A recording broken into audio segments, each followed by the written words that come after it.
E aí, gente, tudo bem com vocês? Hoje eu te atualizo sobre as atividades culturais que estão chegando. Para começar, eu te conto que o Festival Caxias em Cena começa no próximo sábado. A 24ª edição deste festival ocorre entre os dias 1º e 8 de setembro em localidades espalhadas pela cidade. As atividades que integram teatros, centros culturais, parques e praças vão reunir artistas da região e também de outros países. Você confere as atividades programadas pelo QR Code disponível na tela.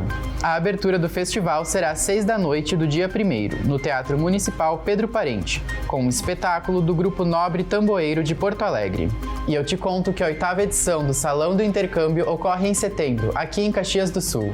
Marcado para o dia 28 de setembro, das 2 da tarde às 7 da noite, o evento será no Triotel, localizado na Rua Garibaldi. Organizado por 5 agências do setor de intercâmbios, este encontro é aberto para todas as idades, com diversos tipos de pacote. Lá serão esclarecidas dúvidas sobre o passo a passo da retirada de documentações e vistos. Esta será a primeira edição do Salão do Intercâmbio desde 2019. E ainda hoje, aqui na Câmara de Vereadores, tem a entrega do Prêmio Caxias ao Centro UniFTech.